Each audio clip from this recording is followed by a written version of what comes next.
नमस्कार, मैं हूं कुमार रिजवी। इस वक्त मैं मौजूद हूं बागपत में। हमारे साथ कुछ बुज़ुर्ग मौजूद हैं, ताऊ मौजूद हैं। हम इनसे जानने की कोशिश करेंगे कि ये लोग चौधरी अजीत सिंह जी को किस तरह से याद करते हैं। ताऊ, सबसे पहले आपका स्वागत है।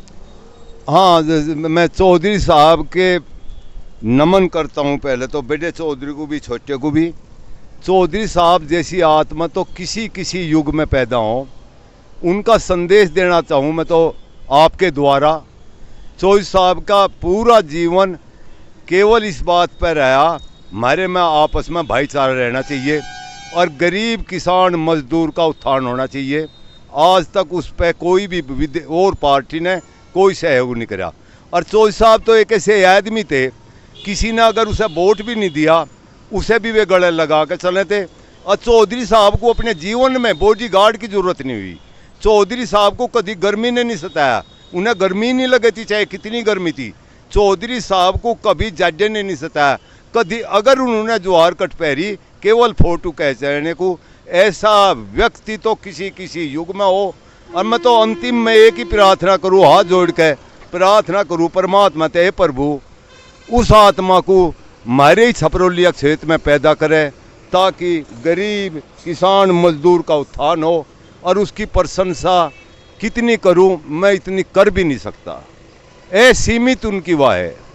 उनके बेटे को किस तरह से देखते हैं, किस तरह से उनको संदेश देंगे? जयंत जी जो है, जैसे बहुत जल्दी चौधरी साहब चले गए, हमारा पूरा इलाका, पश्चिम में पूरा इलाका बहुत दुखी है। अभी तो चौधरी साहब को कम से कम 10 वर्ष रहना था। जयंत जी जो है वे बिल्कुल परिपक्व हैं। राजनीति में अगर कोई यूँ कहना जयंत कम जाने, नहीं, कम नहीं जानता, वो परिपक्व है, पूरा जाने। और वो जो गरीब किसान की लड़ाई लड़ रहा जयंत, ये सब शिक्षा चौधरी अजीत सिंह की है, बहुत चौधरी चरण सिंह की है। चौधरी चरण सिंह की एक किताब है शिष्टाचार, और हमारे बड़े चौधरी की लिखी हुई है। चौधरी अजीत सिंह भी उसी शिष्टाचार की किताब से अपना जीवन यापन करा, और जयंत जी भी उसी पे चल रहा। केवल एक ही लड़ाई लड़ रहे, वे गरीब किसान मजदूर की, और हमें सब है उसका सहयोग देना है। मैं तो सभी जनता को, अगर दुख को कम करना, केवल जयंत को समर्थन करें। बहुत विद्वान, बुद्धिमान, सहनशील ऐसे लड़के भी कम हो। और हम उसे नेता नहीं मानते, वो तो हमारा चौधरी है, हमारा चौधरी है। नेता बाद में, हम तो उसे चौधरी मानने हैं। उम्र कम नहीं उसकी, पूरी पक है। उसे राजनीतिक दाव पैंच जो भी है सब जाने, पर वो जैसे ये सरकार में झूठ बोल रहे, वो झूठ नहीं बोल सकता, बहका नहीं सकता किसी को। अजीत सिंह भी झूठ नहीं बोल सके थे। बस अगर झूठ बोल रहे हैं ये भी सफल हैं, पर ये झूठ नहीं बोल सकते। चौधरी साहब को पश्चिम से लेके पूरब तक, मतलब गाजियाबाद से लेके गाजीपुर तक के लोग याद करते हैं। और चौधरी साहब का जो महत्व पश्चिम में था, उससे ज़्यादा पूर्वांचल में था। चाहे बड़े चौधरी रहे हों, यदि इधर 40 विधायक जीतते थे तो पूर्वांचल से 50 विधायक जीतते थे। आज अखिलेश जी हैं साथ में जयंत जी के, तो दोनों का आपसी बंटवारा हुआ था, इसलिए हम बट गए थे। नहीं, चौधरी साहब की आज भी कांग्रेस के ज़माने में लोक दल के अलावा कोई पार्टी नहीं हुआ करती थी।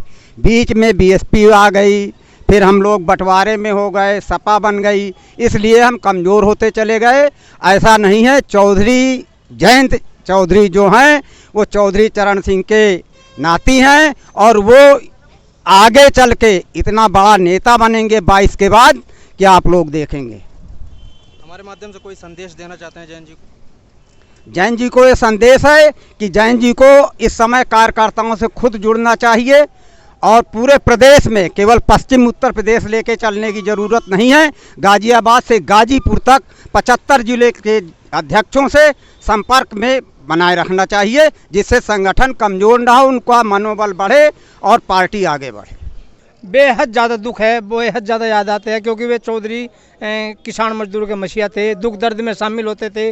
और बेहद ज़्यादा हमें बेहद ज़्यादा दुख है, जिसके हम कोई कल्पना नहीं कर सकते चौधरी साहब के प्रति, बेहद ज़्यादा। हमारे माध्यम से कोई संदेश उनके जो बेटे हैं जयंत जी को देना चाहते हैं? हाँ, जयंत जी को देना चाहेंगे कि हमेशा ये क्षेत्र, ये जनता और ये आम पब्लिक जयंत जी की गल है। जहाँ भी जयंत चौधरी की खून पसीना चाहेंगे, हम बिल्कुल खून पसीना देने के लिए तैयार है जनता।